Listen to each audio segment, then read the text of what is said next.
Bienvenue pour une nouvelle vidéo. Je voulais juste parler rapidement des 90-70. C'est une catastrophe. Alors tous ceux qui pensaient, et qui pensent d'ailleurs toujours que AMD allait nous sauver, eh bien non, et je vais vous expliquer pourquoi, même si beaucoup de gens l'ont déjà expliqué. Donc déjà on est sur des cartes complètement merdiques, qui sont à peine plus puissantes que la génération d'avant, hein. Donc on peut voir que c'est à peine au-dessus d'une 7900 XT. En règle générale on est à pas loin de 5% grand maximum. Bon, par contre, au moins, on a le FSR4, mais c'est vraiment une catastrophe. Donc, je reviens quand même sur la génération. On a des caps qui fondent, on a des prix qui veulent rien dire, on a des pertes de merde par rapport à la génération d'avant, qui même la génération d'avant était une insulte en termes de prix-performance, mais on a réussi à faire encore pire. Je sais pas comment c'est possible. Donc, on nous avait dit que les AMD ça allait être bien. Je voyais plein de gens sur Reddit qui s'extasiaient des Radeon 9000. Alors oui, hein, c'est sûr, pour 549 € la 9070 et 599 € la 9070 XT, on a l'impression que ça va être du génie. Et voilà les prix. En fait, ils ont vendu comme Nvidia, ils ont vendu 3 ou 4 cartes au prix, et sinon, ils ont fait juste Nvidia, moins 50 € réglé. Le FSR4 n'est disponible que sur les Radeon 9000, RX 9000 tout simplement. Donc la génération ne sert à rien. Encore une fois, c'est ce que je disais, les gens qui ont acheté des 7900 XTX, des 7900 XT, des 7600, même des 7800, ben en fait ils ont eu raison. C'est eux qui ont eu le nez creux, parce qu'à la sortie, ben, on se fait niquer. C'est une des pires générations que j'ai vues de ma vie. Et d'ailleurs, certaines personnes ont parlé que maintenant, et je suis assez d'accord avec eux, que vraiment, en vrai, la PS5 Pro, c'est limite pas une arnaque. Alors à long terme, ça redevient, on se fait niquer sur les jeux, mais franchement, vu la génération qu'on est en train de se prendre dans la gueule, c'est du jamais vu. C'est du jamais vu. Euh, c'est dingue de se dire que la carte, la meilleure carte de la génération, c'est la B580 de chez Intel. Il y a rien de mieux que cette carte-là. Même si elle est complètement trop chère en France, surtout, de façon mondiale, c'est la meilleure carte. Il y a rien d'autre. Et d'ailleurs, il y a les prochaines qui vont sortir, les C, je sais pas quoi là. J'espère vraiment que Intel va nous sortir, hein. Qui a cru que j'allais attendre après Intel pour avoir des bonnes cartes, mais là c'est une catastrophe. Les cartes sont vraiment nulles, enfin, même les consommations sont pas bonnes. Il y a rien qui va, quoi. Je suis dégoûté, je suis dégoûté. Et c'est un phénomène dont je parle souvent, c'est qu'en fait, le monde du hardware, donc du matériel, c'est devenu un monde où n'importe qui, en fait, maintenant fait son ordi. Votre cousine, votre cousin, votre oncle, votre tante, tout le monde maintenant est capable de monter son ordi ou qu'on le monte pour soi-même. Enfin, vous le faites monter par quelqu'un d'autre, excusez-moi, par un prestataire.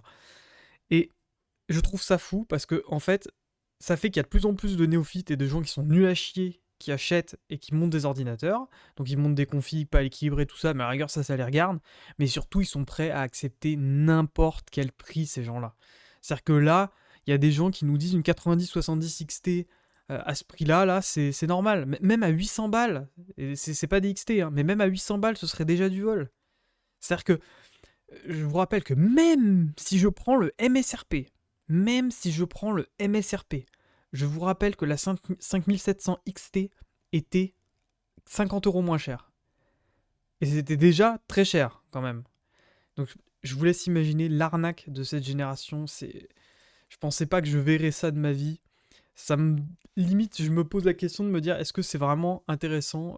Est-ce que je vais garder ça comme passion? Parce que franchement là c'est plus possible. C'est plus possible d'avoir des générations pourries les unes après les autres. Aucune amélioration. Alors, comme d'habitude, les gens ils me disent oui, la loi de Moore, tout ça.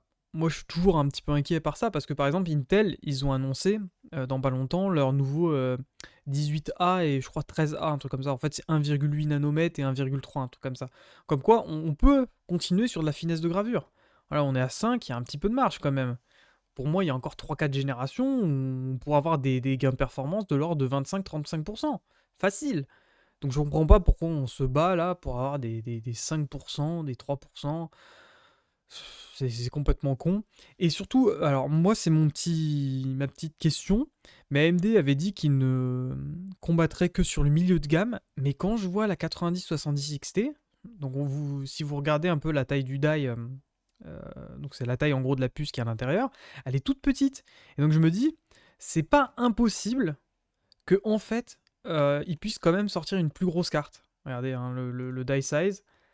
Voilà, 529 mm² contre 357. Donc je me dis, il y a moyen en vrai de sortir une 90-80. Bon, après, j'imagine pas les consos, mais bon, en vrai, Nvidia nous sort des presque 600 watts. Donc en vrai, on peut espérer une 90-80, je pense, ou une 90-70 XTX. Je pense que c'est pas si déconnant.